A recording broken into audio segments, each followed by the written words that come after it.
الحمد لله وحده والصلاة والسلام على من لا نبي بعده أما بعد فأعوذ بالله من الشيطان الرجيم بسم الله الرحمن الرحيم إن عدة الشهور عند الله 12 شهرا في كتاب الله يوم خلق السماوات والأرض۔ اس کائنات میں ہمارے لیے ساری کائنات ایک طرح کی نہیں بنائی، بلکہ اس کے مختلف زاویے ہیں اور اس کا مختلف نوعیات سے حسن ہے۔ اگر ہم نباتات کو دیکھیں، حیوانات کو دیکھیں، انسانوں کو دیکھیں، دن اور رات کو دیکھیں، اور آج کل موسم برسات ہے، ایک دن کے منظر کو دیکھ لیں تو اللہ تعالیٰ نے ہر قسم کے زاویوں سے اس کائنات کو تخلیق فرمایا اور اسی کے مطابق اس کا حسن بھی آپ نے تخلیق فرمایا۔ ہمارا یہ جو سسٹم ہے، یہ جو کائنات کا نظام چل رہا ہے، اس میں اللہ نے کوئی چیز بھی ہمارے لیے بیکار پیدا نہیں فرمائی۔ اللہ فرماتے ہیں ام حسبتم انا خلقناکم عبثا، کیا آپ نے یہ گمان کر لیا کہ ہم نے آپ کو بیکار پیدا کیا؟ ایسی بات نہیں ہے، نہ دنیا میں ہم بیکار آئے ہیں، نہ جو ہمارے ساتھ یہ کائنات بنی ہے یہ بیکار ہے۔ اللہ تعالیٰ نے یہ جو کائنات میں چیزیں پیدا کی، ہر ایک کو انتہائی بامقصد بنایا ہے۔ یہ انسان ہے کہ جو اپنے مقصد حیات سے غافل ہو گیا ہے، مگر یہ اللہ کی پیدا کردہ چیزیں ہیں جو اپنے مقصد سے غافل نہیں ہیں۔ یہ ہم ہیں کہ عبادت سے، ریاضت سے، جس کے لیے اللہ نے ہمیں پیدا کیا اس کو چھوڑ چکے ہیں۔ اللہ نے کائنات میں انسانوں اور جنوں کے علاوہ جس کو بھی اس کے مقصد کے لیے پیدا کیا، وہ آج تک اپنی ڈیوٹی پر ہیں اور قیامت تک رہیں گے۔ ان میں اللہ تعالیٰ کا یہ زمین و آسمان کے نظام میں، سسٹم میں چاند ہے، اور چاند کا بڑھنا اور کم ہونا ہے، اور اس بڑھنے اور کم ہونے والے عمل کی وجہ سے ہم نے اس کو کئی نام دے دیے۔ پہلی رات کا چاند ہوتا ہے تو ہم اسے ہلال کہتے ہیں، جب چاند پورا ہو جاتا ہے تو ہم اس کو بدر کہتے ہیں، اور ویسے عموماً چاند کو قمر کہتے ہیں۔ یسألونک عن الاہلہ، صحابہ نے ایک دن نبی پاک علیہ السلام سے یہ ہلالوں کے بارے میں سوال کیا، یہ نئے چاندوں کے بارے میں، کہ اللہ کے نبی یہ سال میں 12 مرتبہ چاند ہلال بن کے آتا ہے اور اس کو دیکھا جاتا ہے، اسے تلاش کیا جاتا ہے، ایسے کیوں ہے؟ اللہ تعالیٰ یہ چاند ایک ہی شکل میں، ایک ہی صورت میں سورج کی طرح رکھے، جیسے سورج بھی کم بھی نہیں ہوتا، زیادہ بھی نہیں ہوتا، اور ایک ہی شکل اور حیت میں رہتا ہے، ایسے چاند بھی ہو جائے۔ اللہ تعالیٰ نے جواب دیا یسألونک عن الاہلہ، یہ تجھ سے سوال کرتے ہیں نئے چاندوں کے بارے میں، ہلالوں کے بارے میں۔ قل ہی مواقیت للناس والحج، اللہ کے نبی آپ ان کو بتائیں یہ جو چاند کا بڑھنا اور کم ہونا ہے نا، یہ ہمیں اوقات بتاتا ہے، یہ ہمیں وقت بتاتا ہے، اور اس سے مہینوں کا اندازہ لگایا جاتا ہے، کون سا حج کا مہینہ، کون سا رمضان کا مہینہ، کون سا حرمت والا مہینہ۔ اللہ فرماتے ہیں ہم نے اس چاند کی اس سرکل اور دائرے اور چکر میں ہم نے تمہارے لیے کتنا بڑا فائدہ بنا دیا۔ سورج کہاں سے کہاں کا سفر کرتا ہے؟ مشرق سے مغرب کا، اور چاند بھی مشرق سے مغرب کا سفر کرتا ہے۔ آپ کبھی دیکھیں اس کا اندازہ آپ 14ویں رات کے چاند پر لگائیں، رات کے ٹائم یہ 14ویں رات کا جو چاند ہوگا نا، یہ مشرق کی جانب طلوع ہوگا، اور جب آپ صبح ہوگی فجر کا ٹائم، ادھر سورج نکل رہا ہوگا اور مغرب میں آپ کو چاند کا حالہ اور دائرہ نظر آئے گا۔ یہ بھی مشرق سے مغرب کا سفر کرتا ہے۔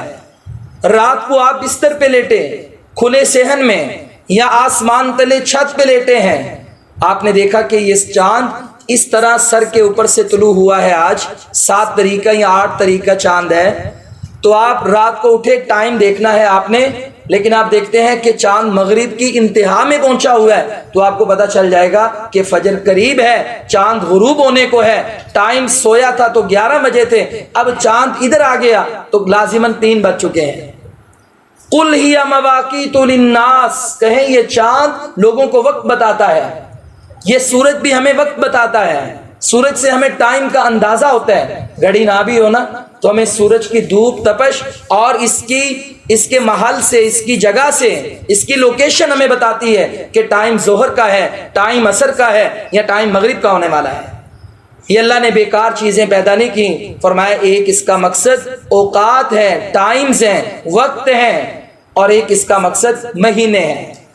اور یہ ہماری آج یکم محرم الحرام ہے، اور آج ہمارا ہجرت کا ایک سال، نیا سال اس کا آغاز ہو رہا ہے۔ 1444 1444واں سال ہے ہمارا جو مکمل ہو گیا، 45ویں کے آغاز میں ہم پڑ گئے۔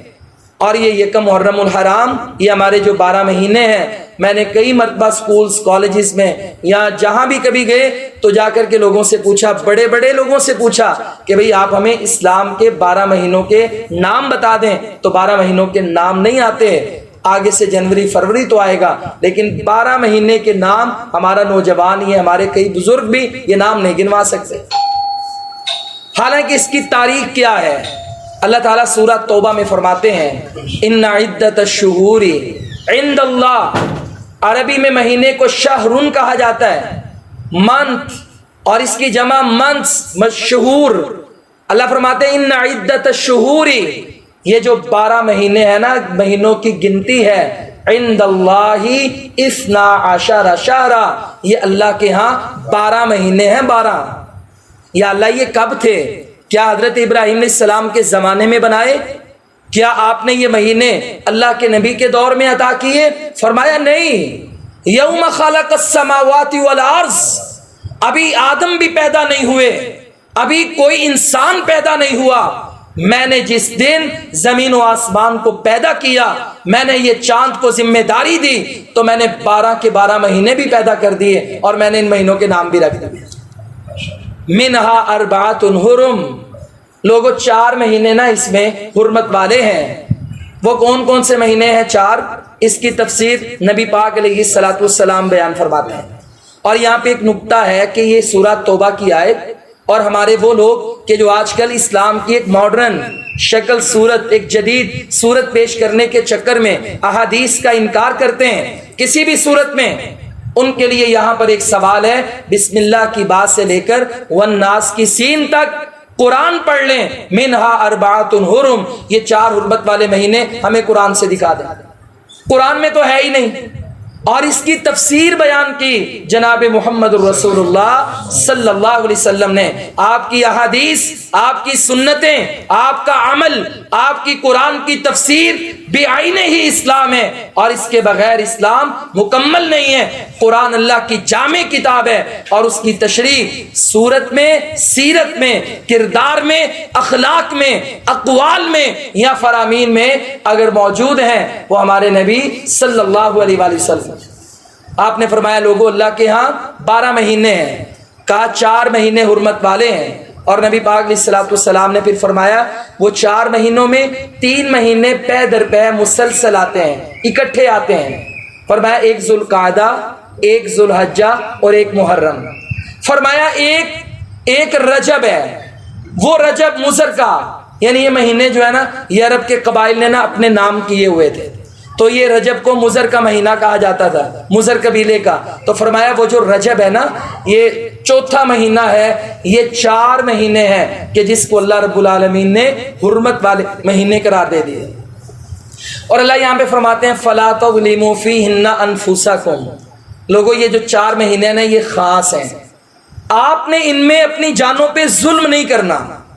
ظلم ویسے بھی حرام ہے لیکن ان میں خاص نہیں کرنا۔ ظلم کا گناہ ملتا ہے مگر جو ان میں کرے اس کو زیادہ ملتا ہے۔ ایک بندہ گالی دے، وہ گالی دیتا ہے، مجھ سے کہتے ہیں بھئی آپ گالی دے رہے ہو ذرا خیال کرو۔ ایک بندہ مسجد میں بیٹھ کے گالی دیتا ہے، ہم کہتے ہیں بھائی تم مسجد میں بیٹھ کے گالی دے رہے ہیں، اس کا یہ مطلب تو نہیں کہ گالی باہر جائز ہے، مسجد میں نہ جائز ہے، بلکہ اس کا مطلب ہے گالی جائز نہیں ہے، مگر تو جہاں بیٹھا ہے وہ جگہ بھی مقدس ہے، یہاں پہ تیرے اس عمل کا گناہ زیادہ ہوگا۔ اللہ فرماتے ہیں باقی مہینوں میں بھی گناہ، ظلم، زیادتی، اللہ کی بغاوت، آپس میں لڑائی جھگڑے، کینے، بغض، زبان سے لغویات، عبادات کا تعطل، یہ سب جائز نہیں ہے، لیکن خاص کر یہ 4 مہینے ان کا تم نے خاص خیال کرنا ہے۔ کوئی لڑائی کرے اس کو حرمت والا مہینہ ہے، گالی نہیں دینی، حرمت والا مہینہ ہے۔ بھائیو ایکسرسائز کے لیے، تربیت کے لیے اللہ نے رمضان بھی دیا، 4 یہ مہینے دے دیے تاکہ ہم اپنی بری عادات کو صحیح کر لیں، بریکس لگا لیں، ہماری اچھی تربیت ہو جائے۔ ذالک الدین القیم، اللہ فرماتے ہیں یہ سیدھا دین ہے، صحیح راستہ ہے۔ یہ جو ہے نا محرم، حرمت والے مہینوں میں ایک مہینہ ہے محرم۔ محرم کا معنی ہوتا ہے جس کو ہم الحرام بھی کہتے ہیں، محرم الحرام، حرام کا معنی حرمت والا۔ محرم کے نا 4 معانی ہیں۔ محرم کا ایک مطلب ہوتا ہے لائق عزت، محرم کا ایک مطلب ہوتا ہے عظمت والا، محرم کا ایک مطلب ہوتا ہے حرمت والا کہ جس میں حرام کیا گیا ہو، اللہ تعالیٰ نے خاص پابند کیا گیا ہو۔ تو حرمت کا ایک معنی، محرم کا ایک معنی حرمت، عزت۔ تو یہ محرم اللہ تعالیٰ نے ہمیں مہینہ دیا، اس محرم کی، اس مہینے کی اللہ تعالیٰ نے کچھ عظمتیں بھی بیان فرما دی۔ اور یہ جو عظمتیں ہیں نا، اسلام مکمل ہو گیا 11 ہجری میں۔ نبی پاک علیہ الصلوۃ والسلام جب دنیا سے تشریف لے گئے تو اسلام پورا ہو گیا، لیکن اسلام پورا ہونے سے پہلے، اسلام کی تکمیل پر ہی اللہ نے یہ سارے اس کے فضائل بیان کر دیے۔ اور حضرت عمر کی شہادت بعد میں ہے، کربلا کا واقعہ بعد میں ہے، باقی کئی سانحات و واقعات و فتوحات وہ بعد کی ہیں، لیکن اس کی جو شرعی حرمت اور عزت ہے وہ اسلام نے مکمل فرما دی۔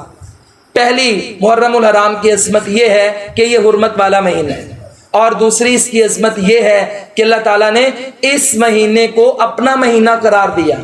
یہ حدیث ہے نبی کریم صلی اللہ علیہ وآلہ وسلم کی، صحابی بیان کرتے ہیں کہ نبی علیہ الصلوۃ والسلام آپ نے فرمایا افضل الصیام بعد رمضان شہر اللہ المحرم، لوگوں رمضان المبارک کے بعد اگر نفلی روزوں کے لحاظ سے افضل مہینہ کوئی ہے وہ اللہ کا مہینہ محرم ہے۔ اور نبی علیہ الصلوۃ والسلام اس مہینے میں کثرت سے نفلی روزے رکھا کرتے تھے۔ یہ محرم کا مہینہ۔ اچھا یہ نا اللہ نے کبھی ہمیں رمضان کے علاوہ ہمیں عرفہ کا روزہ دے دیا، فرمایا میں اللہ سے گمان کرتا ہوں کہ اللہ تعالیٰ اس سے ہمارے اگلے اور پچھلے سال کے گناہ معاف فرمائے گا۔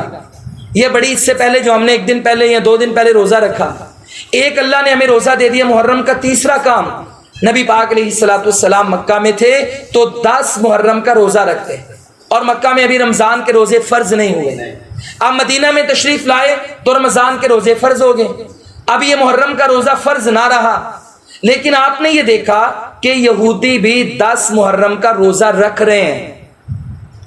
اللہ کے نبی نے سوال کیا کہ بتائیے، آپ ان سے پوچھ کر بتائیں کہ یہ 10 محرم کا روزہ کیوں رکھتے ہیں؟ تو اہل مدینہ نے بتایا کہ یہ کہتے ہیں کہ اللہ نے موسیٰ علیہ السلام کو جو فرعون سے نجات دی نا، موسیٰ علیہ السلام رات کو نکلے اور آگے پھر پانی کی موجیں، لہریں، پیچھے فرعون کی فوجیں، اسی پانی سے اللہ نے موسیٰ کو پار کیا، اور اسی پانی میں اللہ نے فرعون کو آر پار کیا، اس کا کچھ بھی نہ چھوڑا، سب کچھ غرق ہو گیا۔ فرمایا یہ جو دن تھا نا صبح کا، یہ 10 محرم کا دن تھا، یہ ہمارا یوم آزادی ہے، اور آزادی کے دن اللہ نے ہمیں روزہ رکھنے کا حکم دیا، کیونکہ مسلمان، اسلام والے، نبیوں والے، رب کو ماننے والے آزادیوں کا شکر ہلڑ بازی کر کے، بے حیائی اور فحاشی کے ساتھ نہیں، تقریبات غیر شرعی کر کے نہیں مناتے، آزادیوں کے شکر مناتے ہیں، کبھی سجدے کر کے، کبھی نمازیں پڑھ کے، کبھی آزادی والے دن نفلی روزے رکھ کر۔ نبی علیہ السلام نے فرمایا اچھا، موسیٰ علیہ السلام کو اللہ نے فرعون سے آزادی دی اور وہ اس دن کا تب سے روزہ رکھ رہے ہیں، تم بھی آج رکھ رہے ہو۔ فرمایا میں بھی موسیٰ کا بھائی ہوں اور موسیٰ میرا بھائی ہے، میں بھی یہ حق رکھتا ہوں کہ اپنے بھائی موسیٰ علیہ الصلوۃ والسلام کی خوشی میں روزہ رکھوں، لہذا میں بھی آج 10 محرم کا روزہ رکھوں گا۔ تو نبی پاک علیہ الصلوۃ والسلام نے 10 محرم کا روزہ رکھنا شروع کر دیا۔ اب 10 محرم کا روزہ رکھ رہے ہیں، آگے بڑھے تو اللہ کے نبی علیہ الصلوۃ والسلام نے اس کی شان بھی بیان فرما دی۔ آپ نے کہا کہ میں اللہ سے امید کرتا ہوں کہ اللہ آئندہ 1 سال کے گناہ اس روزے سے معاف فرما دیں گے. 1 سال کے گناہ. اب آپ دیکھیں گزشتہ سال کے گناہ، اس سے آئندہ اور گزشتہ، اس سے گزشتہ سال کے گناہ.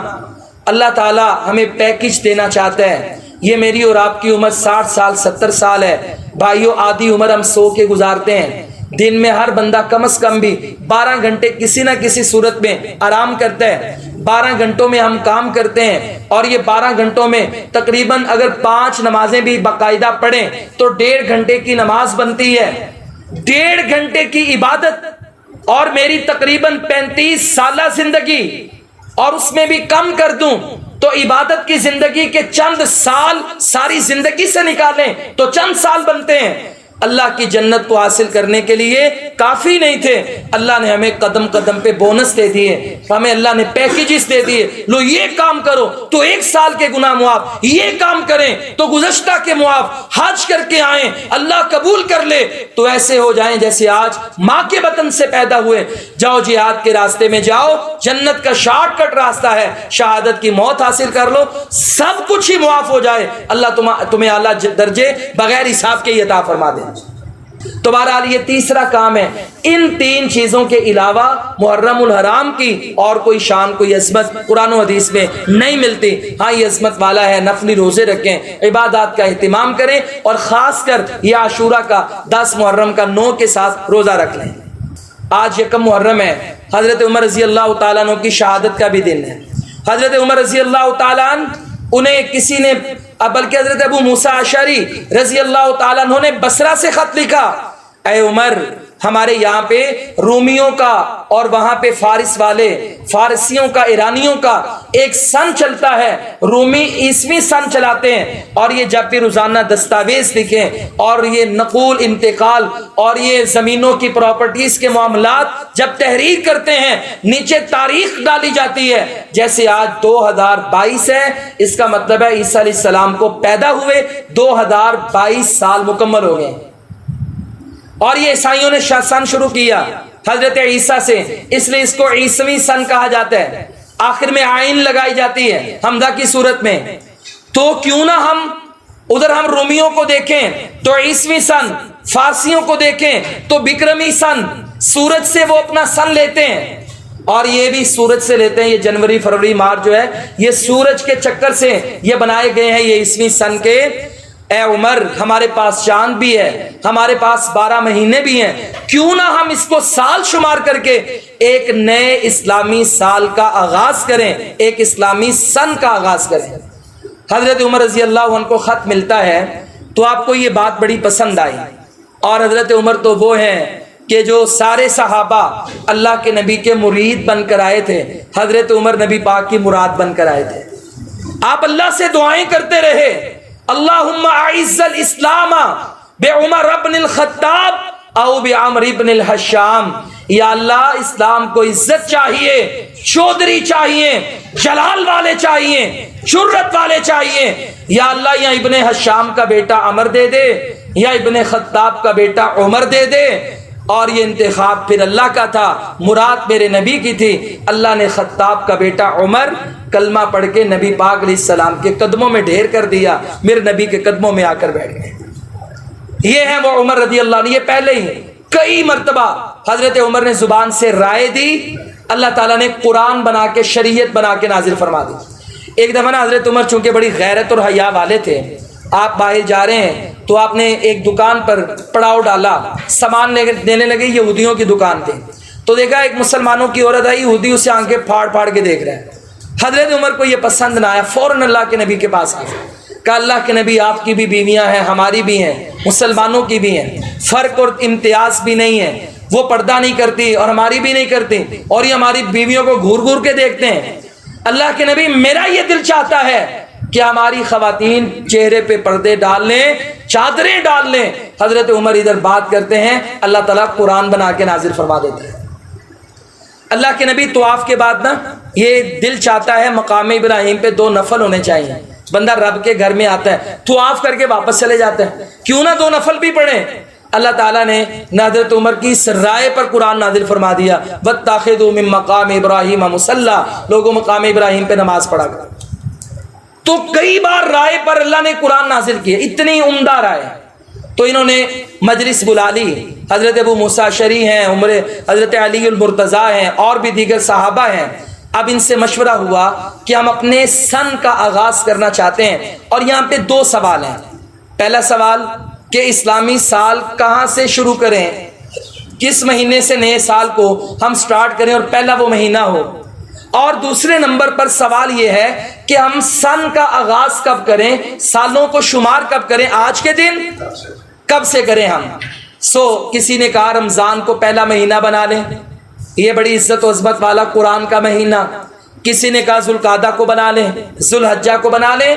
مگر عمر بن خطاب رضی اللہ تعالیٰ عنہ کی سوچ، آپ کی فکر، آپ کے اندر امت کی تڑپ، آپ کے اندر امت کی غیرت اس قدر تھی، فرمایا نہیں، میرا دل کرتا ہے جب اللہ کے نبی ہجرت کے لیے مدینہ تشریف لائے، پہلا چاند جو طلوع ہوا تھا ہجرت مدینہ کے بعد وہ محرم کا چاند تھا، میرا یہ دل کرتا ہے کہ اسلامی سال کا آغاز محرم الحرام سے کیا جائے، تاکہ قیامت تک کے مسلمانوں کو ادھر سال کا آغاز ہو اور ادھر نبی کی ہجرت مدینہ یاد آ جائے کہ میرے نبی نے کتنے صعوبتوں سے یہ سفر کیا۔ آج یہ قرآن ہم بیان کرتے ہیں، حدیثیں پڑھتے اور پڑھاتے ہیں، آج یہ مسجد مدارس بناتے ہیں، آج یہ عزت و شان سے اسلامی ممالک کی بنیادیں کھڑی ہیں۔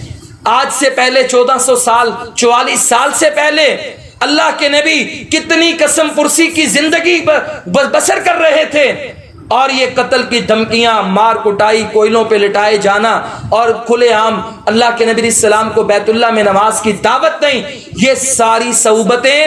اور کراچی سے لاہور کا تقریباً جتنا سفر بنتا ہے اتنا مکے سے مدینے کا ہے۔ ایک نوجوان کو، ایک مرد کو، ایک عورت کو، ایک مسلمان کو پتہ چلے کہ ایک آج سے 1444 سال پہلے بھی ایک محرم کا مہینہ تھا، میرے نبی نے ان پور کھٹن راستوں میں، تکلیف دہ راستوں میں، اتنا لمبا اللہ کے نبی نے پیدل سفر فرمایا تھا، کبھی اونٹ پر، کبھی پیدل، کبھی اللہ کے نبی پڑاؤ کر رہے ہیں، کبھی رک رہے ہیں۔ یہ ہجرت مدینہ کی یاد محرم الحرام سے حضرت عمر کا پیغام ہے۔ دوسری بات، اسلام کی عزت و عظمت کا آغاز ہجرت کے بعد ہوا، ریاست مدینہ کی بنیاد رکھی گئی، جہاد شروع ہوا، دعوت دین کے لیے قافلے روانہ ہوئے، بدر و احد، حنین و خندق، تبوک و صلح حدیبیہ اور فتح مکہ کے جو علم لہرائے گئے وہ ہجرت مدینہ کے بعد تھے۔ کا اسلام کی عزت و عظمت کا آغاز ہجرت مدینہ سے ہوتا ہے، اور مدینہ کی ہجرت محرم میں ہوئی۔ محرم الحرام جب آئے، لوگوں کو پتہ چلے کہ اسلام عزت والا دین ہے، الاسلام یعلو ولا یعلی علیہ، لوگوں اسلام بلند ہونے کے لیے آیا، غالب ہونے کے لیے آیا، اسلام کائنات میں مغلوب اور زیر ہونے کے لیے نہیں آیا۔ یہ پیغام ہے نئے سال کا، اور یہ سوچ کس نے دی؟ عمر بن خطاب رضی اللہ تعالیٰ عنہ نے دی۔ اب یہاں پہ یہ سوال پیدا ہوا کہ ہم سن کہاں سے کاؤنٹ کریں؟ آج یعنی ہجرت کو 16واں سال ہے، آج ہم کہیں یکم پہلا سال شروع ہو گیا؟ کہا نہیں، کاؤنٹ بھی ہم وہاں سے کریں گے ہجرت سے۔ آج ہجرت کے 16 سال ہو گئے، لہذا آج کے بعد تاریخ لکھ دو کہ آج یکم محرم ہے اور 16 ہجری ہے، 16 سے یہ سفر آگے چلے گا، اور وہ سفر چلتا چلتا آج 1444ویں سال پر مکمل ہو گیا، 45واں سال شروع ہو گیا ہے۔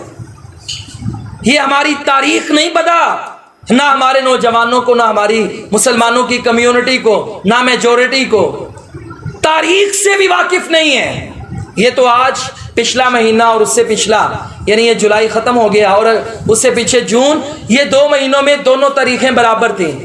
اب اسلامی تاریخ ایک دن پیچھے ہے، آج 31 جولائی ہے لیکن یکم محرم ہے، اور ہم کسی سے پوچھ لیں نا آج اسلامی تاریخ کیا، پتہ ہی نہیں، تاریخ کا بھی علم نہیں، اور افسوس کی بات ہے اسلامی تاریخ کا بھی علم نہیں، ماہانہ تاریخ کا بھی علم نہیں، اور پرانی تاریخ کا بھی، ماضی کا بھی علم۔ ہم نے کبھی دین کو پڑھا ہی نہیں، کبھی جرت کو پڑھا ہی نہیں، کبھی عمر کو نہیں پڑھا رضی اللہ تعالیٰ۔ یہ ابھی میں تھوڑا سا لیٹ ہو گیا تو ہمارے اسلام پورہ میں ایک بہت بڑی ہزاروں کی تعداد میں ایک ریلی تھی حضرت عمر رضی اللہ تعالیٰ عنہ کی شہادت پر، تو وہ ایک دن مناتے ہیں، تمام مکتبہ فکر کے لوگوں کو، علماء کو بلاتے ہیں، اور تیسرے سال ہے مجھے بھی وہ دعوت دیتے ہیں آخری تقریر کے لیے۔ تو میں نے سب کی باتیں سنی، سب کوئی بیان کر رہا ہے عمر وہ جس کی زبان پہ اللہ کا کلام جاری ہو، آسمان سے اللہ تعالیٰ رب العالمین وحی نازل کریں عمر کی رائے پر۔ کوئی کہتا ہے عمر وہ ہیں جو داماد علی ہیں، سسر رسول ہیں، ساری باتیں اپنی جگہ پر۔ لیکن آج جو ہمارا وقت ہے نا، جس وقت سے ہمارا ملک اور عالم اسلام گزر رہا ہے، میں اللہ کی قسم اٹھا کر کہتا ہوں نیلسن منڈیلے کی مثالیں دینے کی کوئی ضرورت نہیں ہے، فرانس، عراق اور اس طرح کے پرانی تاریخیں دہرانے کی کوئی ضرورت نہیں ہے۔ میرے پاس روزے روشن کی طرح اظہر من الشمس، سورج سے بھی زیادہ واضح ایک ایسا حکمران موجود ہے۔ اگر عالم رہنمائی لینا چاہتے ہیں اسے عمر کہا جاتا ہے، طالب علم علم کی رہنمائی لینا چاہے اسے عمر کہا جاتا ہے، اگر کوئی چیف جسٹس عدل و انصاف میں کوئی رہنمائی لینا چاہے اسے عمر کہا جاتا ہے۔ اگر کوئی حکمران آج ایسی مضبوط معیشت بنانا چاہے کہ لوگ سارے کے سارے اتنے خوشحال ہو جائیں کہ زکوٰۃ دینے والے تو ہوں لینے والا نہ ہو، اگر یہ تعلیمات کسی سے لینا چاہے اس شخصیت کو عمر کہا جاتا ہے۔ ان کے اندر ایک غیرت تھی۔ یہ یکم محرم، یہ نیا سال جب آتا ہے نا، تو حضرت عمر رضی اللہ تعالیٰ عنہ کی تاریخ، آپ کی سیرت، آپ کا کردار سامنے آتا ہے۔ اگر ہم عدل و انصاف کی بات کریں تو حضرت عمر رضی اللہ تعالیٰ عنہ کے ایک نہیں کئی قصے ہیں۔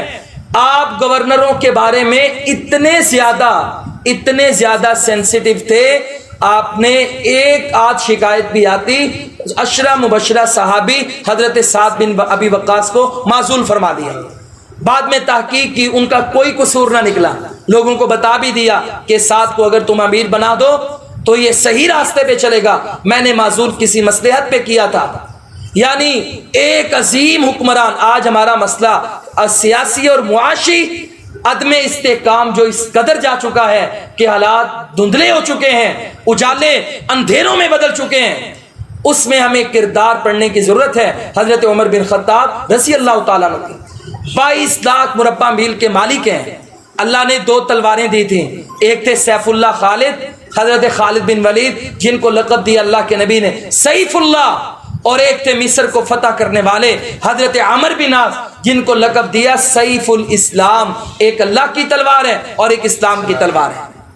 جس کو ساتھی ملے حضرت علی رضی اللہ تعالیٰ عنہ جیسے ساتھی ملے، اور احتساب اس قدر تھا۔ ایک دن حضرت عمر رضی اللہ عنہ ممبر پہ آتے ہیں، آپ نے کپڑے پہنے ہوئے ہیں، ایک بندہ کھڑا ہو گیا، کہتا ہے جی عمر یہ جو چادریں مال غنیمت میں بھیجی تھی میرے حصے میں بھی آئیں، مگر ایک ایک چادر آئی، ایک چادر سے تو سوٹ نہیں بنتا، آپ نے کیسے بنا لیا؟ آپ نے یہ نہیں کہا تجھے جرت کیسی ہوئی؟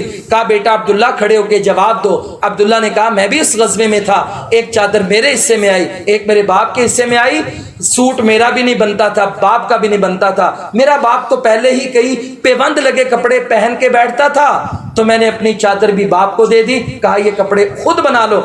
ممبر پہ احتساب ہو رہا ہے اور عمر اس کا جواب دے رہے ہیں۔ بھائیو یہ ہمارے مسلمان حکمرانوں کی تاریخ تھی۔ حضرت عمر رضی اللہ عنہ اتنے فتوحات کے پیغام آئے، کبھی ایران فتح ہوا، کبھی مصر فتح ہوا، عراق فتح ہوا، عراق کے اندر بصرہ اور کوفہ شہر آباد کیے گئے، وہاں شام فتح ہوا، رومیوں کو شکست دی، اور دمشق فتح ہوا، یہاں ہمارے بلوچستان مکران تک لوگ آگے۔ اس قدر فتوحات، عمان کی فتح، بڑی بڑی فتوحات، مال غنیمت کے ڈھیر لگتے جا رہے ہیں۔ عاجزی اور ان کے ساری اس قدر، یہاں پہ تو بالادستی ہوتی ہے نا 10 منٹ کے لیے یا 2-4 راتوں کے لیے، تو انتقام کا حکمران سوچتے ہیں، عوام کا نہیں سوچتے، فلاح کا نہیں سوچتے۔ کوئی پارٹی بھی ہو سب ایک ہی ڈھیری کے چٹے بٹے ہیں، کسی کو اخلاقیات کی نہ تمیز ہے، نہ ہمارے ملک میں سیاست نے کسی نے آج تک کوئی تربیت کی ہے، نہ نبی کی سیاست آج تک لوگوں کو پڑھائی ہے۔ انہیں کیا پتا اخلاق کیا ہوتے ہیں۔ حضرت عمر رضی اللہ تعالیٰ عنہ ذرا سا دل میں کبر آتا نا، ذرا سا، ایک مجلس میں بیٹھے ہوئے ہیں اور لوگ کہہ رہے ہیں یار عمر تو فاتح عمر، 22 لاکھ مربع میل، 15 پاکستان بنے نا تو حضرت عمر رضی اللہ تعالیٰ عنہ کی ایک ریاست بنتی ہے، 15 پاکستان بنے تھے۔ یہاں پہ تو ایک نہیں نا سنبھالا جاتا، وہاں پہ 15 پہ ایک عمر، حضرت عمر رضی اللہ عنہ ایک عمر، اتنے اس قدر عظیم۔ تو آپ کو ایک بندہ بیٹھ کے کہنے لگا، مجلس لگی ہوئی ہے، حضرت عمر نیچے سب میں بیٹھے ہوئے ہیں، کہتا آپ فاتح عمر، آپ کی کیا بات، آپ کا نام سن کے کسرا بھی کانپ رہا تھا، قیصر بھی کانپ رہا تھا، سب کو آپ نے بچاڑ دیا۔ اتنے میں حضرت عمر جلدی جلدی اٹھے، منبر پہ بیٹھے، خطبہ پڑھا، کہنے لگے لوگو میری بات توجہ سے سنیں۔ سارے متوجہ ہو گئے، کہنے لگے میں اس ماں کا بیٹا ہوں کہ جس کی ماں اونٹ چرایا کرتی تھی اور بکریاں اور دیاڑی کر کے مجھے کھلایا کرتی تھی، میں اس باپ کا بیٹا ہوں جو مجھے تانے دیا کرتا تھا، خطاب عمر تجھے تو اونٹ چرانے نہیں آتے، تو دنیا میں کیا کرے گا۔ یہ کہہ کر نیچے اتر آئے۔ لوگوں نے کہا امیر المومنین آپ کی بات کی سمجھ نہیں آئی۔ کہا لوگوں میرے دل میں شیطان وسوسہ ڈالنے لگا تھا کہ تو کیا بن گیا ہے، مگر میں نے اپنی اوقات کو یاد کیا، میں کچھ بھی نہیں، اگر جتنی عزتیں رب نے دی ہیں یہ اسلام کی وجہ سے دی ہیں۔ یہ عاجزی اور انکساری ان کی 4 دن پہلے نہ، شہادت سے 4 دن پہلے حضرت عمر رضی اللہ تعالیٰ عنہ، بخاری کی حدیث ہے، آپ نہ بیٹھے ہوئے ہیں، چونکہ حضرت عمر نے آپ نے 24 یعنی ہجری کو حج فرمایا، حج کرنے کے بعد حضرت عمر رضی اللہ تعالیٰ عنہ تشریف لائے، اور یہ 25 ذوالحجہ ہے، تو آپ کے پاس عراق کے لوگ آئے ہوئے ہیں، اور ان میں حضرت عثمان بن حنیف رضی اللہ تعالیٰ عنہ اور سہل رضی اللہ عنہ یہ بھی موجود ہیں۔ یہ حضرت عمر کو عراق کی ساری سچویشن بتا رہے ہیں، یہ وہاں کے 2 حصوں کے الگ الگ گورنر تھے، تو کہنے لگے کہ وہاں پر نا زمینوں کا ہم نے اتنا ٹیکس، اتنا محصول لگا دیا۔ حضرت عمر کہنے لگے مجھے لگتا ہے یہ ٹیکس زیادہ ہے، اہل عراق شاید اس کی سقط نہیں رکھتے، تم نے زیادہ تو نہیں لگا دیا۔ وہ کہنے لگے عمر اس کی پیداوار زمینوں کی اتنی ہے، یہ تو معمولی ہے، ان پر بوجھ نہیں ہے۔ دوبارہ پھر بولے دیکھ لینا ٹیکس زیادہ تو نہیں لگا دیا، غریب پس تو نہیں جائے گا۔ کہا نہیں عمر ہم نے دیکھا، پورا اندازہ لگایا، پیداوار ان زمینوں کی بڑی ہے اور یہ کچھ بھی نہیں۔ تیسری بار پھر بولے، پھر تڑپ اٹھے، دیکھ لینا۔ جب تیسری بار بھی یہ جواب ملا تو یہ صحیح بخاری کے الفاظ ہیں، کہتے ہیں کہ اگر عمر تھوڑی دیر اور زندہ رہا نا، میں کچھ ایسے کام کر کے جاؤں گا کہ میرے بعد عراق کی بیوہ عورتیں کسی کی محتاج نہیں رہیں گی، حکومت ان کا خرچ چلائے گی۔ بھائیو یہ 4 دن پہلے کی بات ہے، اور درد کس کا محسوس کر رہے ہیں؟ مدینے کی بیوہ عورتوں کا نہیں، وہ دجلہ و فرات کے کنارے، وہ عراق و مصر کی عورتوں کا درد دل میں محسوس کر رہے ہیں۔ یہ ہمارے حکمرانوں کی سیرت ہے، یہ نیا اسلامی سال، یہ محرم کا مہینہ، یہ ہمیں یہ تعلیم دیتا ہے، یہ ہمیں سیرت سکھاتا ہے۔ یہ دنیا میں آپ کی بڑھتی ہوئی فتوحات اور آپ کا دنیا میں اتنا عظیم نام اور بیت المقدس کی فتح، اور یہ فتح کے موقع پر ابو عبیدہ بن جراح رضی اللہ عنہ فرماتے ہیں کہ ہم نے فلسطین کا محاصرہ کر لیا، بیت المقدس کا بھی محاصرہ، اور یہاں پہ جو عیسائی ہیں، سلطنت روم ان کو ڈیل کرتی تھی، تو رومی تو سلطنت ٹکڑے ٹکڑے ہو گئی، شام بھی ان کے ہاتھوں سے گیا، دمشق بھی چلا گیا، فلسطین تک آ پہنچے۔ تو فرمانے لگے انہوں نے لڑنے سے گریز کیا اور ہتھیار ڈالنے کو تیار ہیں، لیکن ان کی ایک ڈیمانڈ ہے کہ عمر آج آ کر ہم سے بیت المقدس کی چابیاں لے لے تو بغیر لڑائی کے دے دیں گے۔ اب یہ حضرت عمر کو خط ملا، آپ نے تیاری کی، چل پڑے۔ حضرت ابو عبیدہ بن جراح اور وہاں کے جو مسلمان تھے نا، وہ روزانہ اچھے عربی چوغے پہن کر، رلے لے کر، گھوڑے خوبصورت لے کر، پروٹوکول لے کر، تلواریں لے کر باہر، شہر کے باہر آتے، روزانہ بیٹھ کر انتظار کرتے کہ آج آئیں گے، کل آئیں گے، اور سوچ رہے تھے کہ حضرت عمر ظاہری بات ہے عیسائیوں کے بڑے پوپ سے ملنے آ رہے ہیں، بہت بڑا لشکر لے کر آئیں گے، تیاری کر کے آئیں گے۔ لیکن اچانک ایک دن دیکھا کہ ایک اونٹ آ رہا ہے، کہنے لگے بڑی دور سے آج اس راستے پر بڑی دیر بعد کوئی بندہ آ رہا ہے، چلو اس اونٹ سوار سے ہی ہم پوچھ لیتے ہیں کہ عمر کا قافلہ کہاں پہنچا، کب چلا تھا، راستے میں کوئی خبر ہے۔ جب وہ اونٹ کا قافلہ قریب آیا، سارے مسلمان اور ابو عبیدہ بن جراح حیران ہو گئے کہ قافلے کے اوپر اسلم غلام بیٹھا ہوا، حضرت عمر کی شلوار پجامہ تہبند ٹخنوں سے اوپر، گارے میں لت پت پاؤں اور مہار لے کر غلام اوپر بیٹھے اور عمر نیچے چل رہے۔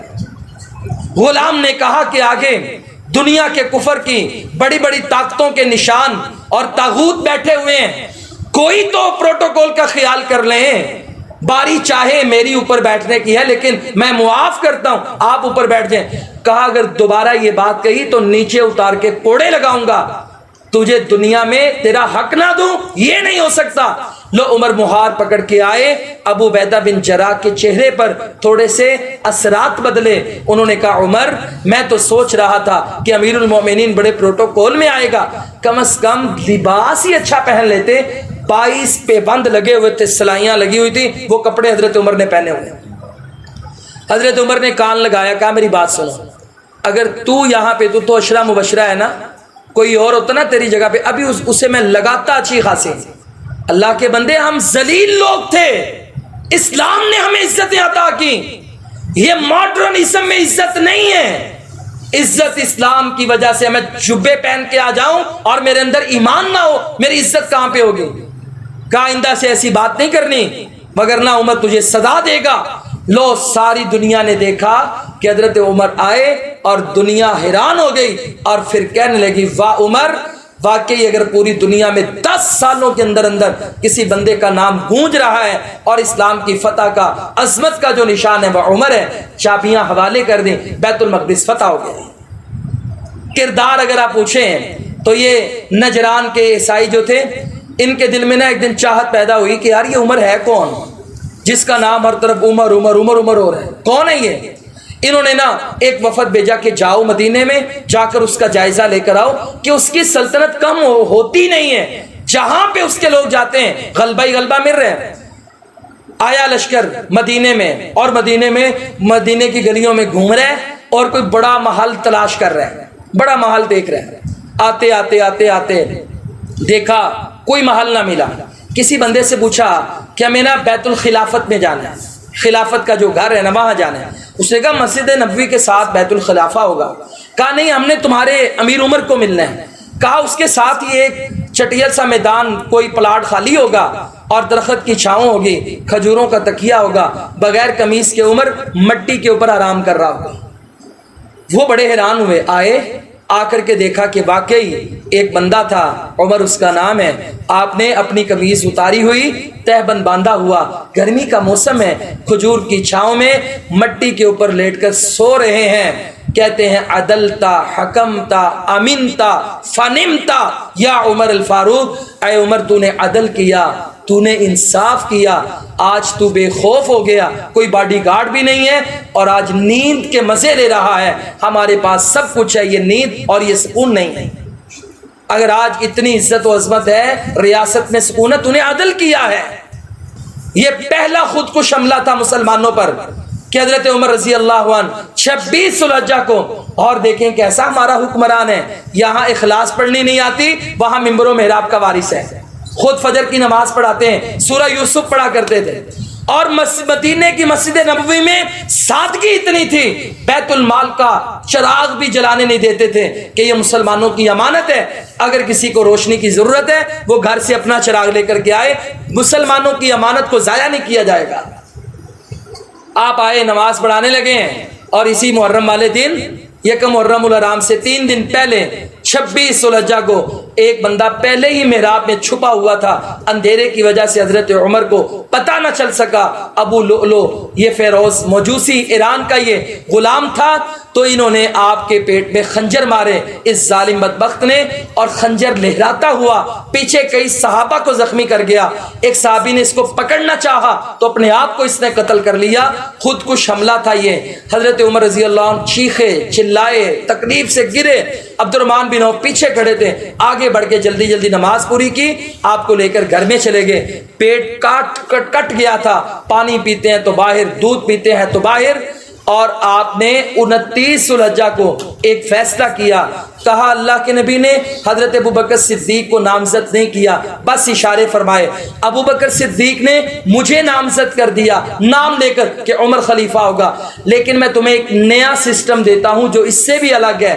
کہا 6 بندے ہیں، ایک ابو عبیدہ بن جراح، ایک حضرت عبد الرحمن بن عوف، ایک حضرت سعد بن ابی وقاص، ایک حضرت علی المرتضیٰ، ایک حضرت عثمان اور ایک طلحہ۔ فرمایا یہ 6 بندے ہیں، ان میں سے جو بندہ بھی تم حکمران بناؤ گے وہ بہترین تمہاری حکومت چلائے گا۔ حضرت عبد الرحمن بن عوف، اس کے بعد حضرت عمر شہید ہو جاتے ہیں، یکم محرم کو آپ کا جنازہ ہوا، 3 دن کی مہلت دی کہ 3 دن کے اندر ایک غلام، آزاد کردہ غلام صہیب، حضرت صہیب رضی اللہ عنہ، صہیب رومی کہا یہ میرا جنازہ پڑھائیں گے، 3 دن تمہارے نائب امیر ہوں گے قائم مقام، تم نے اپنا فیصلہ کرنا ہے۔ حضرت عبد الرحمن بن عوف خود فیصل بن گئے، 2 صحابی باقی حضرت علی عثمان کے حق میں دستبردار ہو گئے، پیچھے حضرت علی عثمان رہے تو حضرت عثمان کا فیصلہ کیا گیا۔ بھائیو یہ نظام، صدارتی نظام ہم جسے کہتے ہیں نا، یہ حضرت عمر نے دیا تھا۔ یہاں پہ جو بندہ بھی اٹھے نا پیسے کے زور پر وہ پہنچ جائے جہاں بھی پہنچنا چاہتا ہے، نہ دین دیکھا جاتا ہے، نہ تعلیم، نہ تربیت۔ آج ترقی یافتہ ممالک میں ایسی سیاست ہے ہی نہیں، یہ انگریز گھسا پٹا گندا نظام، وہ ہماری یہ لعنت ہمارے ملک میں چھوڑ کے چلا گیا۔ برطانیہ میں تو یہ نہیں ہے، وہاں پہ تو صدارتی نظام ہے۔ یورپ میں دیکھ لیں، ترکی میں دیکھ لیں، ایران میں دیکھ لیں، کون سا نظام؟ 2 پارٹیاں، زیادہ سے زیادہ 3، اور ان میں بھی بندوں کی سپریم کونسل اسٹیبلشمنٹ ان کے انٹرویو کرتی ہے۔ جو بندہ حکمران بننے کے اہل ہوتا ہے، پھر وزارتوں کے انٹرویو ہوتے ہیں، جو اہلیت رکھتا ہے ان کو نامزد کرتے ہیں اور لوگوں کو کہتے ہیں بھائی آپ ان میں سے جس کو بھی ووٹ ڈالو یہ ملک کے حق میں ہے۔ یہ ہے سسٹم حضرت عمر کا، اور غریبوں، یتیموں، بیواؤں کا جو سسٹم عمر لاس کے نام سے آج بھی یورپ میں چلتا ہے۔ تو بھائیو یہ یکم محرم الحرام، یہ مہینہ، یہ اسلام کی عزت و عظمت کا مہینہ، حضرت عمر کے سیرت و کردار کو عیاں کرنے کا مہینہ۔ آج یکم محرم، اسلامی تاریخ نئے سال کا آغاز۔ اللہ تعالیٰ اس سال کو ہم سب کے لیے مبارک بنا دے، ہمیں بھی حضرت عمر جیسا حکمران عطا کر دے۔ پاکستان بڑی نازک صورتحال پر ہے، اللہ تعالیٰ ہمارے حال پہ اور مستقبل پہ رحم کرے، ہمیں نیک حکمران دے، ایسے معیشت ایسی کر دیں کہ سارے صاحب زکوٰۃ نصاب ہو جائیں، زکوٰۃ لینے والا کوئی نہ ہو، ساری دینے والے بن جائیں، رب کے خزانوں میں کمی نہیں۔ اللہ تعالیٰ ایسی باصلاحیت، ایسی قیادت حضرت عمر کی جانشین ہمیں دے۔ یہ محرم کا پیغام ہے، یہ ہماری عزت و فتح کا مہینہ ہے، یہ عظمت و کردار کا مہینہ ہے، یہ عزم نو کا مہینہ ہے۔ اللہ تعالیٰ ہمیں سمجھنے کی، عمل کی توفیق عطا فرمائے۔ وآخر دعوانا الحمدللہ۔ اللہ جو گناہ ہم کر کے بھول گئے تو جانتا ہے، یا اللہ سب کو معاف کر کے نیکیوں میں تبدیل فرما۔ اللہ ہمارے حال پہ، ہمارے مستقبل پہ رحم فرما۔ یا اللہ ملک پاکستان کی حفاظت فرما، اس کی حفاظت کرنے والوں کی حفاظت فرما۔ یا اللہ اس کے داخلی، خارجی، ظاہری، باطنی ہر قسم کے دشمنوں کو نیست و نابود فرما۔ یا اللہ ہمیں جامع کوثر عطا کر کے جنت کا داخلہ عطا فرما، قبر کے حشر کے عذاب سے محفوظ فرما۔ اے اللہ ہم سب کو اپنا، اپنے رسول کا، والدین کا فرما بردار فرما۔ یا اللہ جن کے پاس اولاد نہیں، نیک صالح اولاد عطا فرما۔ جنہیں تو نے اولاد دی ہے ان کی اولادوں کو ان کی آنکھوں کی ٹھنڈک بنا۔ یا اللہ دین پہ چلنے کی توفیق عطا فرما۔ اے اللہ ہم سب کے دلوں کی نیک خواہشات، حاجات تو جانتا ہے، یا اللہ ہر ایک کی ہر نیک خواہش کو پورا فرما۔ اے اللہ اس قرآن کلاس، درس قرآن میں آنے والے سب بھائیوں کی نیک خواہشات کو پورا فرما۔ اے اللہ قرآن مجید کو ہمارے دلوں کی بہار بنا۔ یا اللہ اسلام کو ہماری زندگی کا نصب العین بنا۔ یا اللہ عمل کو ہماری پہچان بنا۔ ہم سب کے والدین یا اللہ جو دنیا میں حیات ہیں، یا اللہ ان سب کو صحت والی زندگی عطا فرما۔ یا اللہ جن کے والدین فوت ہو چکے ہیں ان سب کی مغفرت فرما۔ اے اللہ قبروں کو نور سے منور فرما۔ یا اللہ سیئات سے درگزر فرما، حسنات میں اضافہ فرما۔ اے اللہ ہمیں بھی اسلام والی، ایمان والی زندگی عطا فرما اور حالت ایمان میں شہادت کی موت عطا فرما۔ سبحان ربک رب العزت عما یصفون وسلام علی المرسلین والحمد للہ۔